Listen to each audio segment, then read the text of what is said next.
So, news was just recently released that the versus battle is set and signed to go down. Yes, people, we are talking about Gucci Mane versus Jeezy, the two southern juggernauts, are set to go and battle each other on November 19th, Thursday, one day only. Social media, the industry, and fans all alike are going crazy, and everybody's talking about this versus battle that is set to go down. It's no secret that these two artists have had a long standing beef with each other. The anticipation for this versus is very high, and in my opinion, probably will be one of the most successful verses in history. The franchise was created by famous producer Timbaland and the other legendary producer Swiss Beats. So versus is just a platform where producers, songwriters, and artists go against each other in a rap battle style format on Instagram Live and Apple Music.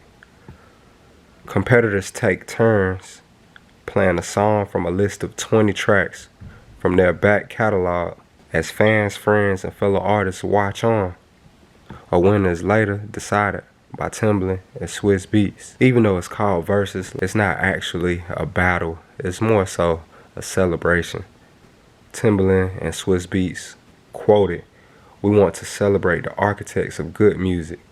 Given what's going on in the world, it's a way to give back. It's also an education. It's educating people on music, its creators, and where this feeling comes from." End quote. Me being a southern guy myself, staying here in South Carolina, Columbia, South Carolina, these artists were artists that dominated my region. I even remember back going to high school, impact that Trap or Die had. Everybody on the streets was playing it. All the dope boys. It was just an aura in the music. It just made you feel like the man. It made you, want to go out and get some money. I can never forget the impact that Young Jeezy and Trap or Die had back in my high school days. That was the soundtrack of the streets. And likewise, Gucci Mane as well. I even remember a certain time in my youth around high school days where Gucci Mane had the streets on lock. There was a point in time where the guy was dropping mixtapes like every week. One of my favorite, Wilt Chamberlain. The whole Wilt Chamberlain series is like one of my very favorite.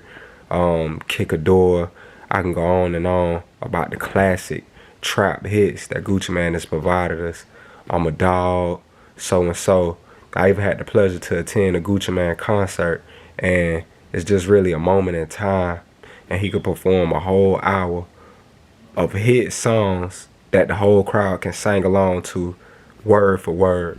Both of these artists are juggernauts, and when it comes to trap music, there's a Mount Rushmore of trap, like founders that started trap music, and Gucci Mane is definitely like one of the founding fathers, alongside Jeezy, Yo Gotti, T.I., and 2 Chainz. To each his own. Other people will have their other choice. It really depends on what region or what side of the world or what music impacts you. But being here in the South, these are artists that have a lot of love down here and really respect and have a big following. So these two artists also have a well-documented history with each other and beef. Initially, this versus battle was supposed to be T.I. and Jeezy.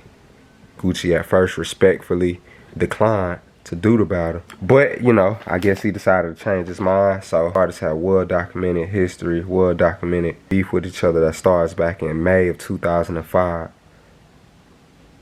The beef first started when Jeezy and Gucci Mane recorded their first collaboration.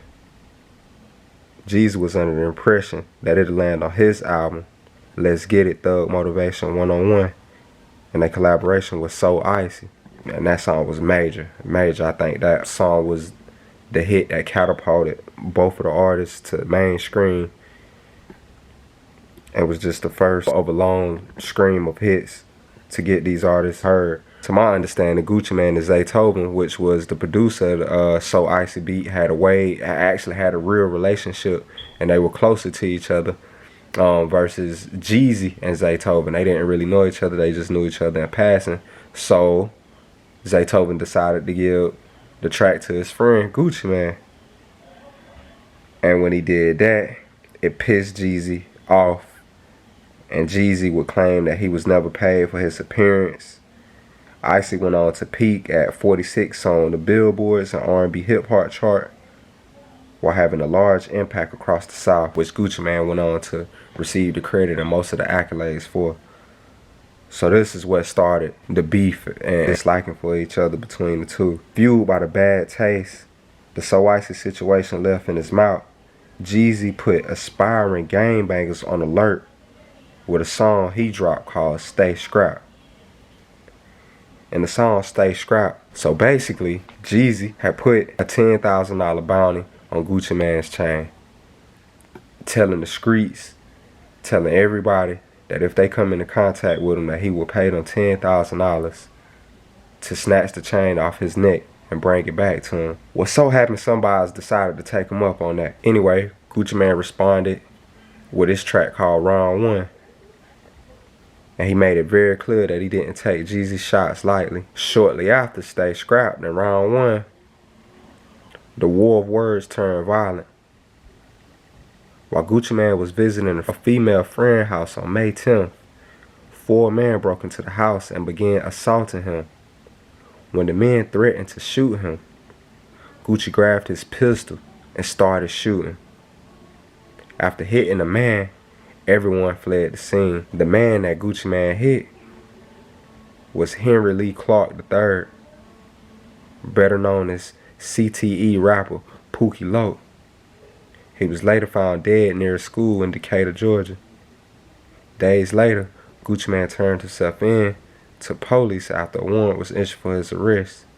He was charged with the murder of Pookie Loc. Somebody actually ended up losing their life in the midst of all of this beef and all this back and forth and war of words. During the phone interview in late 2005, Gucci Mane said, quote, "I just want to let everyone know I'm not a murderer.